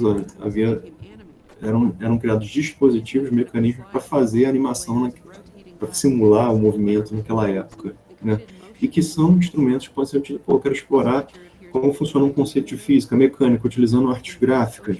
Olha que ferramenta interessante, né? Não, eu quero passar um conceito histórico. Isso pode ser utilizado, isso não é difícil de ser feito numa sala de aula. Tá? Eu vou deixar aqui algumas referências, deixa eu passar isso aqui, tá? Sobre como produzir a lanterna mágica, tá? Mais um pouquinho. E o flipbook, que veio logo em seguida, é até estranho o flipbook não ter vindo antes, mas hoje em dia ele ainda existe, né? E por meio dele existem diversas histórias que são contadas, né? Então, que é uma sequência de desenhos que é flipada, um conjunto de imagens que são colocadas em sequência, que são instrumentos que podem ser utilizados em sala de aula, né? Como, eu quero explorar um conceito físico, eu quero explorar um conceito histórico, tá? Vou passar eles aqui.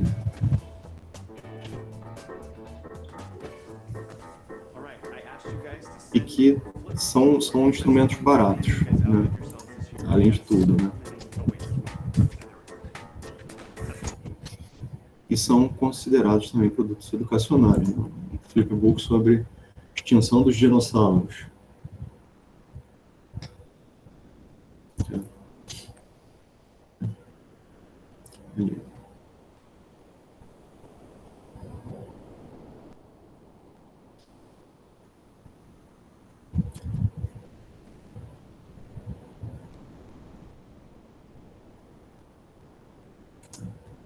Entre outros, né? Slime e flipbooks que trazem, e alguns são que tem na sua elaboração tem como os alunos produzirem flipbooks e utilizar os flipbooks. Tem que ter paciência e planejar, né? Muito planejamento, né? e paciência, mas sim, é bem possível utilizar o flipbook como instrumento e como produto educacional, né? O triângulo de Pascal sendo explicado.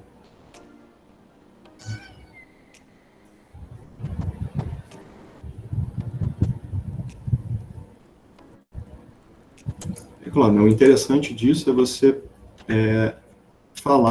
mostrar para o seu aluno fazer, né? Estimular as turmas a fazerem, claro, utilizar também como produto, mas estimular o estudante a participar do processo, né? E a gente tem o processo de animação. O processo de animação é esse todo que vocês estão vendo aí, tá? Não é um processo simples nem rápido, mas muitas vezes é possível fazer, né? Então, ele passa pela geração de ideias, a criação de um roteiro, a geração de um storyboard, que é a representação visual do roteiro, a elaboração de concept, né, que são os desenhos conceituais do personagem, elaboração de cenários, quando o personagem é animado, tá? No caso da animação 3D, a gente tem a modelagem do personagem, modelagem dos cenários e o processo em si de animação que envolve todo esse processo, né? Vocês estão vendo aí a animaçãozinha, assim, né? Então, esse aí é o processo de animação. Então, cada uma daquelas ali é uma das etapas do processo de animação, tá? Como ele é feito. Tá? É um processo mais trabalhoso, muitas vezes envolve uma equipe. Quando você não tem uma equipe, você vai precisar de tempo, né? É sempre a gente tem um desafio entre colocar muita gente para trabalhar e ter o tempo que a gente tem para fazer, né? Mas é perfeitamente possível utilizar a animação como um recurso educacional, né? Então, a gente tem alguns exemplos bem antigos, né? Esse aqui é de 1959, é o Pato Donald no País da Matemática, né? Em que ele mostra conceitos de matemática através de animação. Tem uma plataforma que é muito bacana, que se chama Kurzgesagt, que é uma série que existe no YouTube, que é feita para divulgação científica, que é utilizado, eles utilizam esses gráficos que tem personagens animados juntos, né, para elaborar algum conceito. Então, tudo isso aí pode ser feito e elaborado, né? São produtos educacionais, né? E são feitos para isso, tá? Para serem produtos educacionais, tá? Apresentando diversos conceitos aqui, tá? A própria Multirio, que é uma empresa da Prefeitura do Rio de Janeiro, fez algumas séries, são culturais, de animação, explorando o folclore. Então, aqui eu estou mostrando para vocês, tem no YouTube, é o Juro que Vi, da Multirio, que explora a história do Boto, a outra do Matinta Pereira, mas eles têm vários outros, ou seja, animação utilizada para disseminação da cultura brasileira. Eles vão mostrar as lendas, né? Olha lá, e bem feito. É uma equipe muito bem, faz esse trabalho muito, muito bem feito, muito bem elaborado. Aqui. E o stop motion, né? O stop motion é aquela técnica que eu vejo com maior possibilidade de utilização dentro de sala de aula, porque a gente consegue fazer até com o celular, né? Então, a gente consegue fazer essas coisas aqui com o celular e alguns recortes, que é o que vocês estão vendo aqui. Isso aqui são recortes de papel, desenho e muita paciência do professor e do estudante para gerarem essa interação. A gente consegue criar histórias que sejam produtos educacionais, né? Olha lá.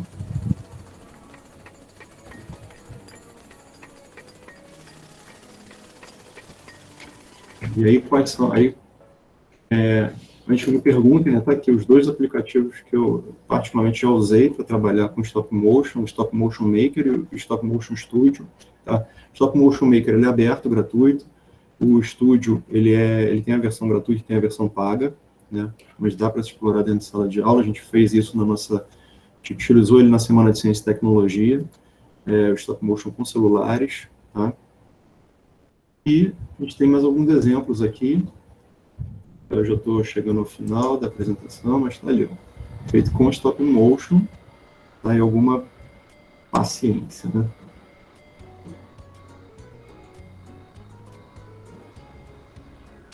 O que está valendo aqui é a geração de ideias, né? Nem o fazer em si, o fazer mais é produção, mas a ideia para fazer esses stop motion é que são muito bacanas, né?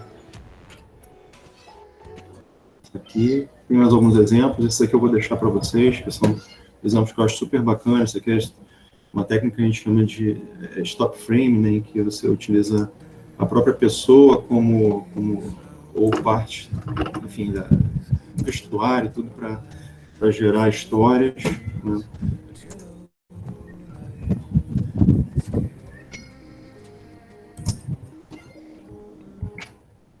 e os motion graphics, né, que são justamente a infografia animada, né, o design gráfico animado. Então, tem alguns sites que abordam muito isso. Esse aqui é um que eu gosto muito de usar, de estudar, que é a essência do cálculo, né, em que você tem uma representação gráfica de como funciona uma derivada, né.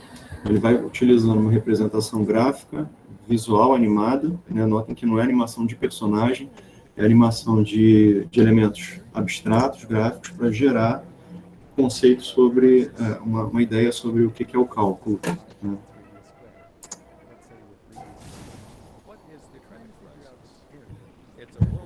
E do lado, um infográfico para explicar o que foi a crise do subprime em 2008. Tá? Também é utilizado para isso, né, para informação visual. São exemplos que estão disponíveis, mas que também podem ser elaborados dentro de uma sala de aula, né?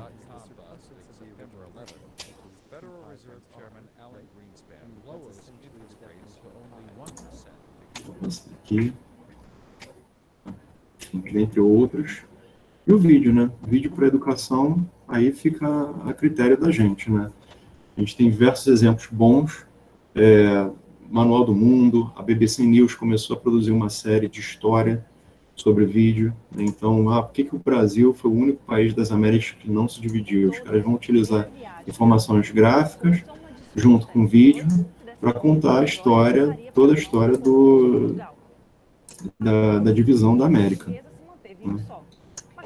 E o Iberê, do Manual do Mundo, eu acho os experimentos dele fantásticos. Ele pega as ferramentas e tudo, mostra como se faz, né? Então, são utilizações do vídeo para isso, para a educação. Entre outros, visualização de população mundial, mas, por fim, o design de interação, né? Para quem não conhece, existem ferramentas que hoje em dia já são preparadas para o design de interação. Esse aqui é o Makey, é uma plaquinha que você liga no computador e transforma qualquer coisa num botão, né? E está sendo muito utilizado na educação de crianças para interação, para tecnologia, né? A gente chegou a utilizar em algumas aulas lá no Instituto Federal, lá no campus Belfor Roxo, tá? Então, você pega elementos que, em geral, não são botões, pluga eles no Makey e pronto, ele passa, aquele negócio passa a funcionar como se fosse um botão.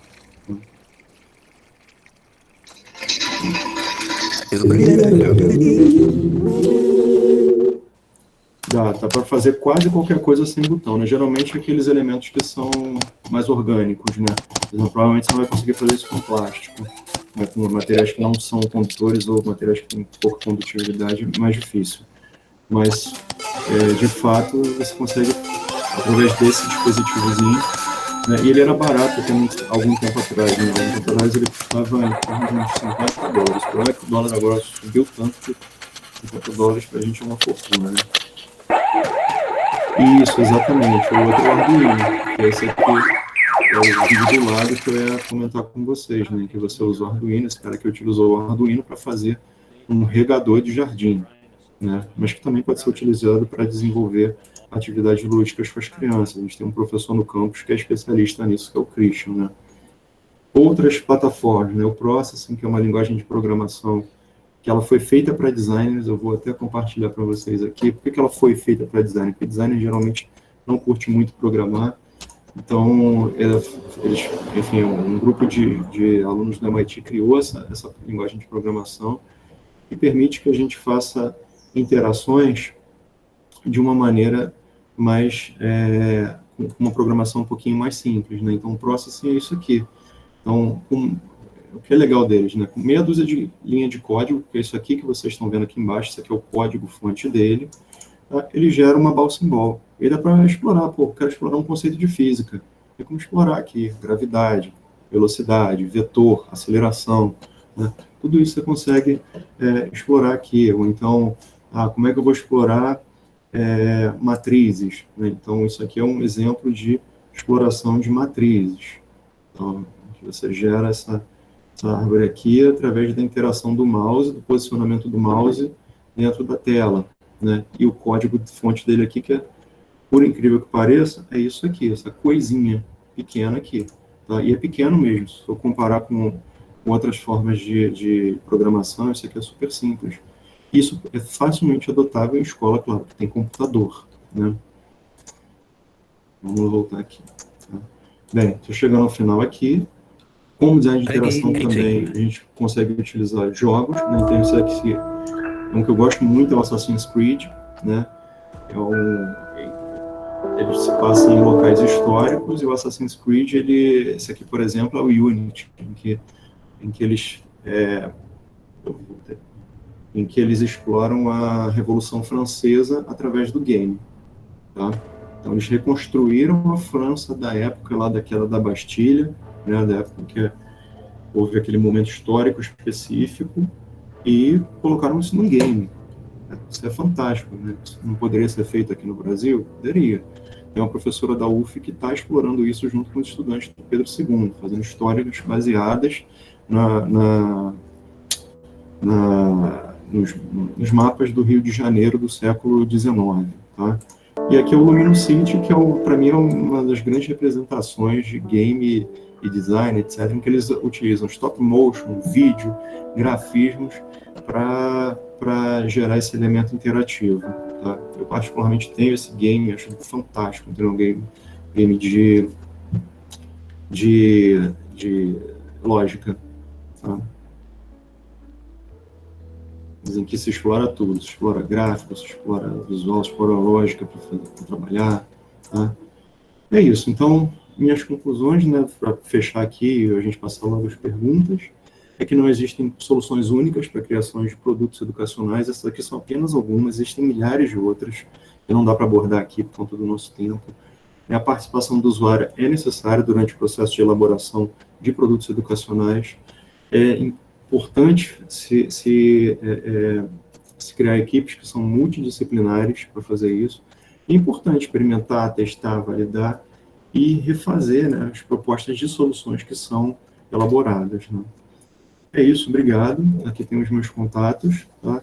E eu fico à disposição aí de vocês para perguntas, para dúvidas, para debater, para trocar ideias, tá?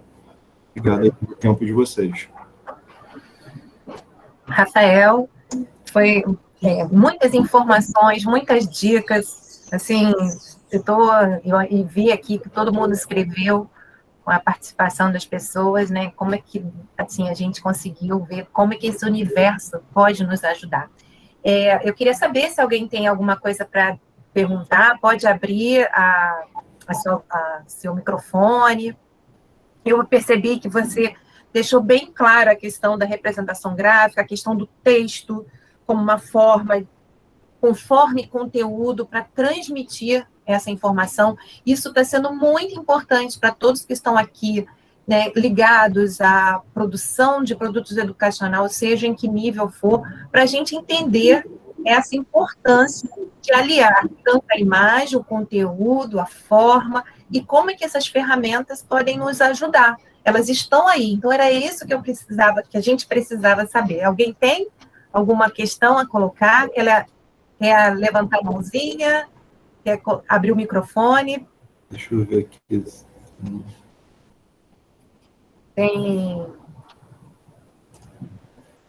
Foi realmente muito didático, a gente teve bastantes exemplos, coisas que a gente nem sabia, que imaginava que existia, né? Isso também é muito importante.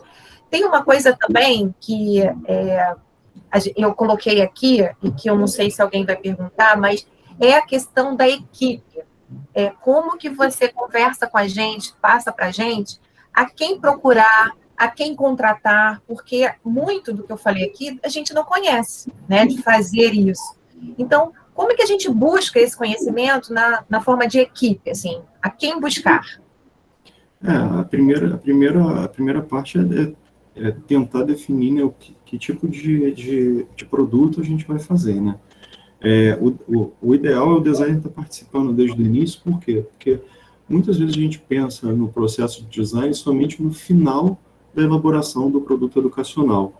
né? Mas muitas vezes, enquanto o designer está participando daquele processo, junto com o educador, junto com profissionais de outras áreas, ele vai começar a perceber as necessidades daquele público e tentar propor soluções para aquelas necessidades, né? Então, o ideal é o designer, mesmo que ele não seja daquela área específica, então, digamos, eu vou pretendo trabalhar com ilustração. Mas, às vezes, no contato com o público, você percebe que a ilustração não é a melhor maneira de abordar determinado assunto. Você vai perceber que é um flipbook, um infográfico, ou uma animação.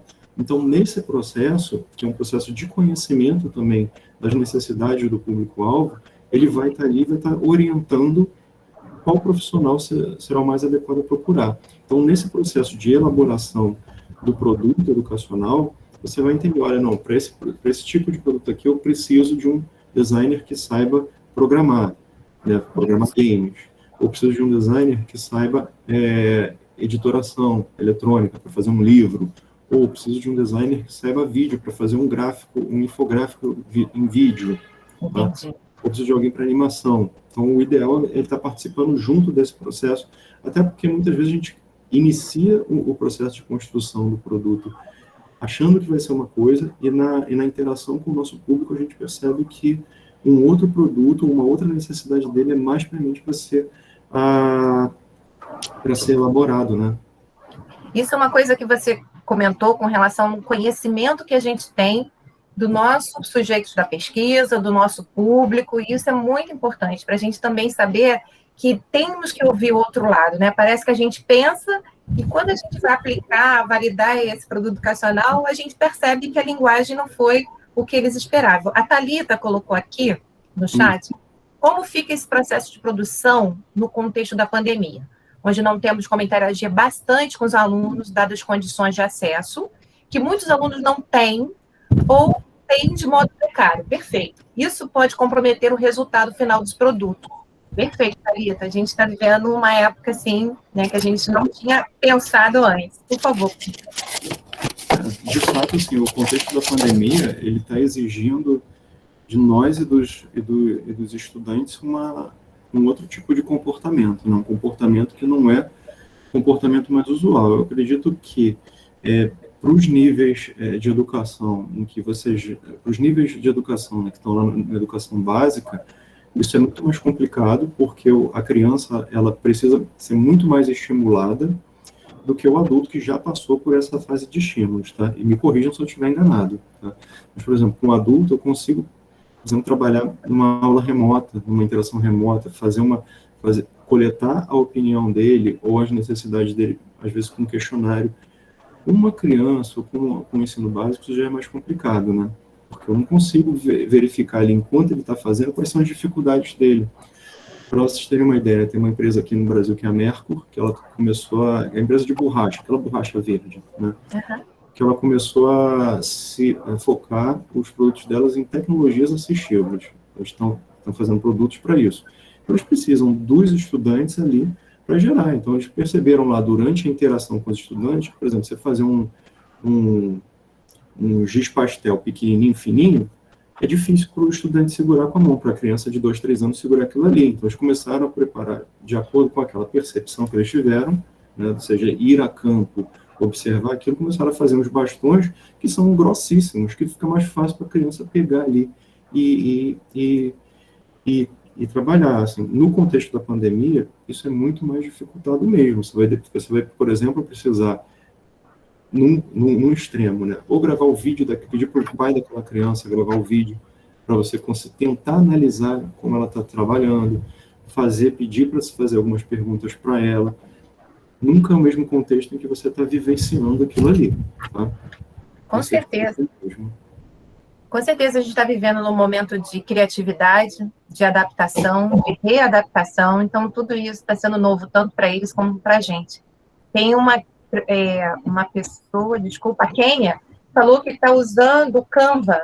Você indica o Canva para que produtos, quais os objetivos? Indico sim, eu mesmo já usei o Canva, tá? Eu acho que a vantagem do Canva é que ele pega alguns desses assuntos que a gente abordou aqui na palestra e ele torna mais fácil de você utilizar. Como, por exemplo, no Canva, geralmente, ele já te dá uma diagramação, ele já te dá uma fonte só para você utilizar em tudo, para evitar coisa que a gente vê, por exemplo, em apresentação, que a pessoa usa fontes diferentes, você fala, gente, calma aí, cadê a identidade desse negócio? Por que não tem hierarquia aqui? Por que o título está com uma fonte de peso menor do que o texto? Você fala, não, calma aí, vamos com calma, né? Então, o Canva, ele facilita isso. Essas ferramentas todas que facilitam o processo de design, eu super recomendo. Né? É como o Make e o Arduino, né? Por que essas coisas foram criadas, né? Elas foram criadas justamente para permitir que mais pessoas pudessem fazer design de interação, design visual, ferramentas visuais, sem precisar ser um engenheiro de programação, sem precisar ser um cientista da computação. Né? Ou seja, você pega hoje a pessoa que não é um cientista da computação, não é um engenheiro eletrônico, e ele consegue fazer interação utilizando o Make, utilizando o Arduino, né? Não precisa ter toda aquela forma, é para você fazer aquela interação de forma rápida, que traga resultados. Então, sim, eu recomendo o Canva, recomendo aplicativos que você utiliza, o próprio Instagram, que já a Grazi estava apresentando para a gente o TikTok como ferramenta de divulgação científica, também é uma ferramenta. Então, assim, a gente tem que explorar essas ferramentas todas. Marcos Vinícius está colocando para postar essa aula no YouTube. Muito obrigada, realmente está sendo muito assim, todo parabenizando aqui, está maravilhosa. Uma coisa que o Ivanildo colocou é quais as sugestões de técnicas avaliativas de um produto educacional. Por exemplo, manual, guia, cartilha, e-book, vídeo, você sugere, assim, uma coisa importante para a gente pensar nisso. Um produto educacional bolado, e o que também pode pensar na questão de avaliação dessa parte visual também. Isso é uma coisa que a gente precisa prestar atenção. Em termos de avaliação, geralmente a nossa avaliação é feita com o usuário, né? Então, a gente leva em conta critérios como, por exemplo, legibilidade, que é verificar se aquilo ali está legível, leiturabilidade, se alguns pontos visuais que nós destacamos e que nós gostaríamos que o nosso usuário observasse se ele está indo para aquilo. Então, existem testes que são específicos para isso. Quando você não tem um equipamento eletrônico para, por exemplo, existem equipamentos que mapeiam o local para onde o olhar está indo, tá? São equipamentos eletrônicos específicos para isso. Então, você tem uma grande empresa que está fazendo o seu site e disponibiliza ele, existem testes que são feitos de interface do usuário, em que você mapeia a direção que o olhar do usuário está percorrendo ali naquela interface.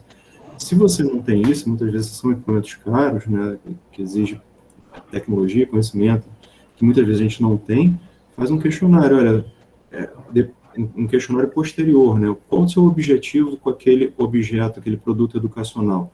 O meu objetivo é fazer com que o estudante, ou o usuário, ele compreenda que essa mistura de duas cores vai me dar uma terceira. Ao final, avalia isso, cria um questionário, um instrumento de avaliação, e você questiona ele, olha, o que acontece quando, né, quando você mistura essas duas cores? Né? Então, eu vou colocar uma situação aqui que muitos podem colocar também. Uma das minhas alunas estavam fazendo um produto educacional para pessoas com baixa visão, e a professora da banca estava colocando as cores que eles conseguem ver, sabe, assim, do tipo, da fonte. Então, por exemplo, projetar o amarelo num fundo branco. Então, essas coisas que a gente não percebe, isso é porque a gente não conhece o público. E aí, tem uma pergunta aqui para você falar sobre as tipografias brasileiras e a relação do pouco uso do design na educação, desculpa, pulou aqui, e na divulgação científica do Brasil, né? É a Ludmila, da coordenação de extensão aqui do campus. Sim, existe todo um trabalho de tipógrafos brasileiros. Eu vou pedir a vocês que depois procurem um profissional, eu vou colocar o nome dele aqui, tá, no chat, é o Cláudio Gil. Tá? O Cláudio Gil, ele é tipógrafo brasileiro, ele trabalha com lettering, ele é um excelente designer, uma das pessoas que eu admiro nessa área, e que ele trabalha com criação de fontes, de lettering, tá? Então, Jaqueline, sim, existe todo um estudo sobre tipografia brasileira. E onde é que você vai encontrar isso? Tá? Tem algumas dissertações de mestrado e teses que foram escritas lá onde eu estudei, lá na Escola Superior de Desenho Industrial. Então, você entrando lá no site da Escola Superior de Desenho Industrial e procurando pelas dissertações que falam sobre historiografia da tipografia brasileira, você vai encontrar lá, tá? Tem muito trabalho sobre história do design lá também, não só sobre tipografia, sobre vestimenta, sobre produtos que são criados pelo Brasil, sobre a própria história do design no Brasil, que estão lá, sobre história de impressos, tá? Então, lá você vai encontrar, é uma das publicações. Outras publicações falam sobre tipografia, eu coloquei aí no chat do nosso chat, no chat aqui da nossa apresentação, mas depois eu vou disponibilizar essa apresentação aqui para todo mundo, porque tiveram muitos outros vídeos aqui que eu passei correndo, mas que são fontes de referência para vocês, dar uma base para onde vocês podem procurar um pouquinho mais, né? E a bibliografia eu coloquei aqui no final, não mostrei, mas está aqui. Inclusive tem bibliografia sobre como criar quadrinhos lá para a nossa pós em Educação e Divulgação Científica. Eu pedi na última solicitação de livros, eu coloquei lá, olha, compra esses livros aqui também, entendeu? Que vão ser úteis para a gente. Então, estão lá também, né? Então, existe, por exemplo, o Scott McCloud, tem um livro que já foi traduzido para o Brasil, que é o Desvendando os Quadrinhos, que é um quadrinho que ensina a fazer quadrinho. Will Eisner, que escreveu um quadrinho sobre como elaborar quadrinho, né? Ou seja, metalinguístico, né? Teve só um errinho, né? Porque a Jaqueline que fez a pergunta, a Ludmila colocou de novo, quero agradecer pela participação.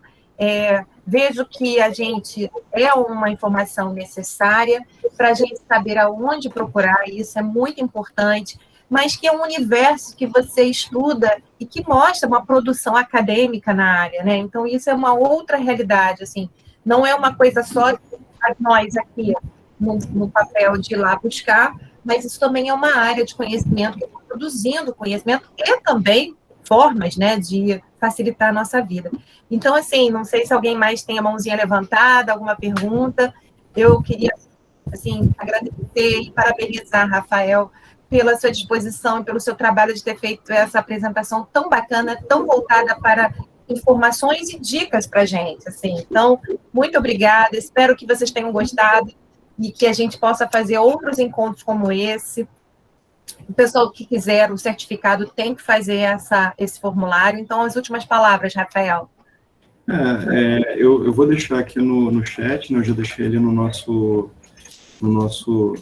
na minha apresentação, mas se vocês tiverem qualquer dúvida, pergunta, etc., pode mandar e-mail, respondo. Às vezes eu demoro um pouquinho mais de tempo para responder, porque a gente recebe um monte, mas eu estou à disposição para tirar qualquer dúvida, até sobre bibliografia, sobre áreas do design, sobre colegas meus que também estão na área acadêmica e que podem orientar vocês quanto a algum produto educacional ou área de atuação do design. E agradecer a você, Martinha, pelo convite, pela proposta, a Lud por estar aqui gerenciando essa organizou nossa vida. E eu só esqueci de passar uma coisinha que falaram aqui para você. Vem para o Prof. EPT. O pessoal está pedindo para você ir vir, tá vendo? Então, já vai botando aí na agenda mais uma coisa, porque a gente está precisando. E também, pessoal, os alunos da especialização, os mestrandos de várias áreas, a gente está aqui à disposição. Se precisarem outros temas, a gente tem o nosso UFRJ Campus Mesquita, é um campus voltado para a divulgação científica, para a disseminação do conhecimento. Nós temos a coordenação da Ludmila, que faz esse trabalho muito bacana. Então, assim, a gente está conectado pelo próprio PT, mas também para os outros centros de pesquisa, e à disposição para fazer outros momentos como esse. Mais uma vez, Rafael e amigos, obrigada, tá, pela presença virtual de todos, mas a gente conseguiu ir para muitos lugares que a gente nem imaginava. Gostaram? Espero que tenham gostado. Vou parar aqui a gravação. Beleza. Eu estou aqui também à disposição, né? Então, quando quiserem, é só entrar em contato.